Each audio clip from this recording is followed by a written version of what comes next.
Sa kumakalat na balita ngayon na ang Prime Minister ng Israel na si Benjamin Netanyahu ay pumayag na magpadala ng maraming delegation upang pag-usapan ang ceasefire sa pagitan ng Israel at ng Hamas, ay napakaraming katanungan at opinyon ang namuo sa kampo ng mga eksperto at mga netizen. Hindi ordinaryo ang negotiation team na ipapadala ng bansang Israel para pag-usapan ang ceasefire, sapagkat sinang-ayunan ni Benjamin Netanyahu maging ang presidente ng Israel na ang ipapadala upang maging delegate upang pag-usapan ang ceasefire sa Hamas ay head mismo ng Mossad. Kasama ng Mossad ang United States of America, ang Qatar at Ehipto sa naturang pag-uusap.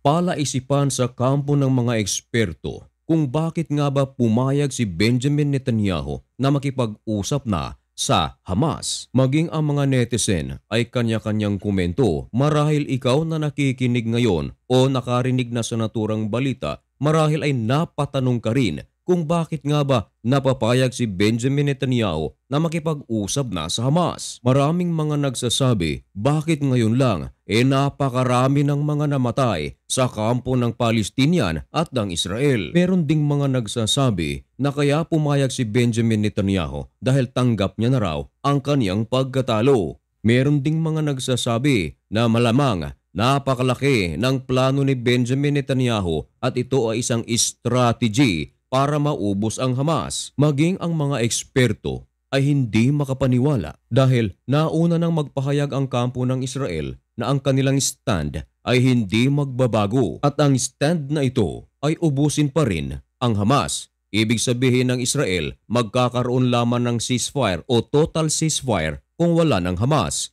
Pero bakit ngayon? Tila nagbago ang ihip ng hangin at si Benjamin Netanyahu na mismo ang nag-anunsyo na pumahayag siya na magkakausap na ang Israel at Hamas. Ayon sa ibang analyst, imposible raw na mangyari na ihinto ni Benjamin Netanyahu ang giyera nito laban sa Hamas. At isa sa mga pinagbabasehan dito ay yung unang pahayag ni Benjamin Netanyahu na ang total victory ay ang pagkaubos ng Hamas. Dahil kapag iyon ay hindi nangyari, lumalabas na isang malaking kasinungalingan ang pinagsasabi ni Benjamin Netanyahu. Kaya marami ang nagko-conclude na itong plano ni Benjamin Netanyahu na makipag-usap na sa Hamas ay isang malaking strategy. Paano yun? Ganito kasi mga kaibigan, maaaring tama ito, maaaring mali.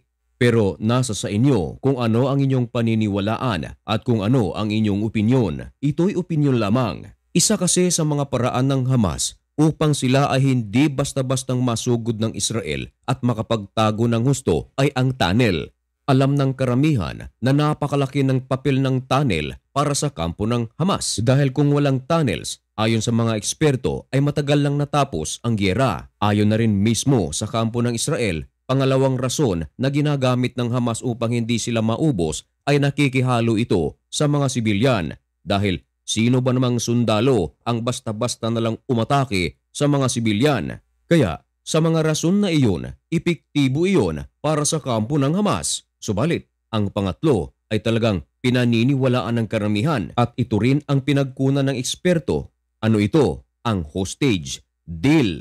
Ang pagpayag ni Benjamin Netanyahu na makipag-usap na sa Hamas at pag-uusapan dito ang pagpapakawala ng mga Palestinian prisoner at mga hostage na hawak ng Israel. Ano ngayon ang mangyayari kung ito ay mapag-usapan na at mapagkasunduan? Kapag nakuha na ng Israel ang mga hostage na hawak ng Hamas, ayon sa iba, ay madali na lang sumugod ang Israel para sa kampo ng Hamas at wala na silang pag-aatubiling gawin ito. Wala na silang kinakatakutan at wala na silang kailangan pang pag-ingatan.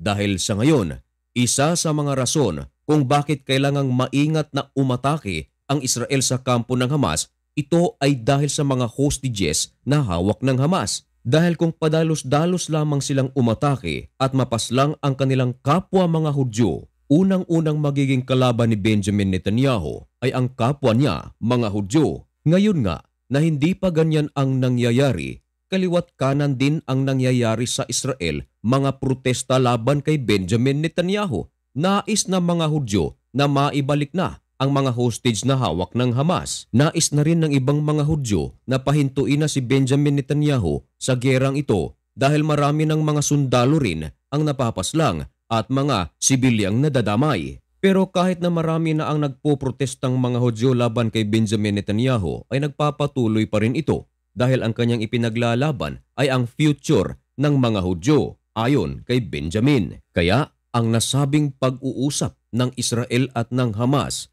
ay isang malaking plano ni Benjamin Netanyahu. Uulitin ko mga kaibigan, maaaring mali ito, maaaring tama. Hintayin na lang natin ang mga susunod na pangyayari at ipagdasal natin na sana nga ito na ang katapusan ng giyera. Ang pag-uusapan ng Israel at ng Hamas ay merong tatlong kategorya. Ayon na rin mismo sa Palestinian officials na ang Hamas ay nagpapakita na rin ng flexibility. Ang ibig sabihin nito na kung ano ang hihingi ng Israel ay ibibigay ito ng Hamas. Ang unang hinihingi ng Hamas na magkaroon na ng permanenteng ceasefire sa Gaza at paalisin na raw ng kampo ng Israel ang kanilang mga tangke at mga soldiers sa Gaza. Pero sinagot ito ng kampo ng Israel at ayon kay Benjamin Netanyahu ay nananatili ang kanilang objective at ano ito? Wala raw permanenteng ceasefire sa Gaza hanggang sa maubos ang Hamas. Kaya nakapagtataka bakit sinabi ni Benjamin Netanyahu na wala raw permanenteng ceasefire hanggang sa maubos ang Hamas. Pero bakit makikipag-usap ngayon si Benjamin Netanyahu sa Hamas upang pag-usapan ang ceasefire? At kung kayo naman ang mag-a-analyze, pakinggan nyo nga ito. Sabi ni Benjamin Netanyahu, walang total ceasefire hanggang sa maubos ang Hamas. Pero bakit siya makikipag-usap sa Hamas para sa ceasefire? Pero kahit na ganito ang stand ng Israel, ayon nga sa ating unang nabanggit, ang Hamas ay nagpapakita ng flexibility. Nirevise na rin ang ilang proposals ng Hamas. Ito ay hindi na katulad noong nakaraan. Maging ang Israel ay nagpapakita na rin ng pag-revise ng kanilang proposals. Kasama rin sa pag-uusapan ang pagpapakawala ng mga prisoners na Palestinian na hawak ng Israel at ang pagpapakawala ng mga hostages na hawak ng Hamas. At ang pangatlo ay ang reconstruction ng Gaza. Ibinalita rin ng Al Jazeera na ang Israel ay nagpadala na rin ng sulat sa Hamas. At meron ding kinumpirma si Benjamin Netanyahu. Ibinalita ito ng Al Jazeera. Ayon kay Benjamin Netanyahu na nagkaroon nga ng partial meeting ang Israel at ang Hamas. Ayon kay Benjamin Netanyahu na ang Israel's spy chief na si David Barnea ay umalis na nga sa Doha, Qatar. Ito ay matapos na gawin ang initial meeting nito with the mediator kasama ang US, ang Qatar at Ehipto. Dagdag pa ni Benjamin Netanyahu na ang susunod na meeting ay next week. Maraming mga Palestino ang nag-aabang sa negotiation talks na ito. Ayon sa mga Palestino, we hope that this is the end of war. Pagod na raw silang magtago. Halos kada oras, kada araw ay meron silang naririnig na mga may namamatay. Ang iba raw ay buhay pa pero wala nang tahanan. At kung sakaling matapos na nga ang gyerang ito, uuwi ang ilang mga Palestino sa kanilang lupain na wala ng bahay at mahihirapan din daw silang magsimula dahil lugmok na lugmok sa kahirapan ang Gaza sa mga panahong ito. Walang pagtatrabahuan. Meron ngang mga building, mga wasak naman. Malaki ang kanilang tuwa sa balitang ito. Inamin din ng kampo ng Hamas na binago na nila ang kanilang proposal. Marami ding mga Hudyo ang nais na mahinto ang gyerang ito. At nito lang nagdaang araw, maraming mga magulang at mga relatives ng mga hostage na hawak ng Hamas at nagmarcha sila sa streets ng Tel Aviv. At sa pagmamarchang ito, hinihiling nila sa gobyerno ni Benjamin Netanyahu na tanggapin na ang proposal ng Hamas sapagat sabik na raw sila na makita at mayakap ang kanilang mga mahal sa buhay na hawak pa ng Hamas. Marahil ay isa rin ito sa mga nagpapalambot kay Benjamin Netanyahu. Isinisigaw ng mga magulang at mga relatives kay Benjamin Netanyahu na meron pang mga 120 hostages na hawak ng Hamas. At ayon sa isang ina na nagngangalang Daniela Gilboa, siya ay ina ng isang sundalong Israelita na hawak ngayon ng Hamas. Nais niya na raw na makauwi na ang kanyang anak. Nanawagan din siya sa mga delegado o mga negotiation team na ipinadala ni Benjamin Netanyahu sa Doha, Qatar na tanggapin na ang proposal ng Hamas. Ayon sa kanya, and I quote, unquote, "We ask all of you, all the people that are involved in it, please make it happen. Bring our children back home." Ito ang isinisigaw ni Daniela Gilboa. Hindi rin natin maikakaila na medyo mahirap din ang sitwasyon ni Benjamin Netanyahu sapagkat naiipit siya sa pagitan ng kanyang kapwa Hudyo. Nangako rin kasi si Benjamin Netanyahu na never again is now.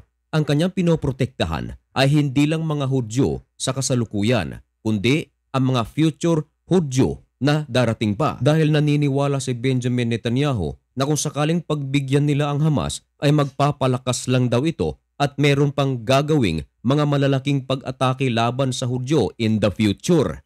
Dahil ang talagang target ng Hamas ay ubusin ang mga Hudyo at paalisin sa kanilang lupain. Hindi ito ang unang pagkakataon na pinag-uusapan ang ceasefire sa pagitan ng Israel at ng Hamas. Dahil noong May 6, 2024, ayon sa US, nag-approve ang Qatar at Ehipto ng isang ceasefire proposal para sa Gaza. At ayon mismo sa grupo ng Hamas, tinatanggap nila ang proposals na ito. Ayon sa report ng Al Jazeera, ito raw ay nireject ng Israeli government. Pero ayon naman sa kampo ng Israel, hindi raw sila ang nagre-reject para sa ceasefire na ito, kundi mismong ang Hamas daw. Kaya nais ng Israel na pahintuin na ang operasyon ng Al Jazeera sa kanilang region sapagat mali-mali daw ang mga ibinabalita rito. Pinalalabas daw ng pahayagang ito na sila ang ayaw ng ceasefire. At noong May 31 sa taon ding ito, ang presidente ng Estados Unidos na si Joe Biden ay nag-reveal ng plan na kung saan nagde-describe ito ng roadmap para sa ceasefire sa Gaza. Ayon sa Washington, ang naturang proposals ay ipinakita raw nila sa Israeli government. Subalit, na-stress lang daw ang Israeli officials dahil nanindigan ang kampo ng Israel na ang giyera ay magpapatuloy hanggang sa makamit ng Israel ang kanilang goal at ang goal na ito ay ubusin nga ang Hamas. Walang nagawa rito ang Estados Unidos at noong June 3, ang White House ay nagsalita na ibinalita naman ng Al Jazeera.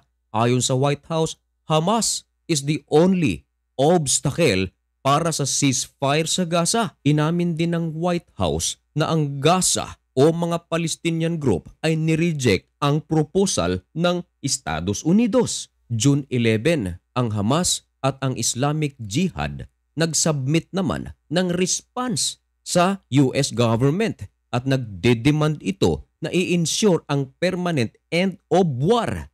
June 12, Independence Day ng Pilipinas, ang Secretary of US State na si Antony Blinken, tahasan nitong sinabi na ang proposal ng Hamas at Islamic Jihad are not workable. Agad na sumukli ng pahayag ang Hamas at Islamic Jihad at pinagsabihan si Blinken na bias. At nitong June 23 nga, 2024, mismong ang Israeli Prime Minister na si Benjamin Netanyahu na war will continue even if a truce deal is reached to free Israeli captives in Gaza. July 3, nagsalita ang Hamas at ayon sa kanila, we will revise our proposal. Nais ng Hamas na makipag-usap sa mga mediators sa pagitan ng Israel at Hamas at pahintuin na ang Israeli offensive sa Gaza. At nitong July 5, 2024, ang kampo ni Benjamin Netanyahu pumayag na magpadala ng mga mediator sa Doha, Qatar kasama ang Mossad, ang Estados Unidos, Qatar at Ehipto upang pag-usapan ang naturang proposals.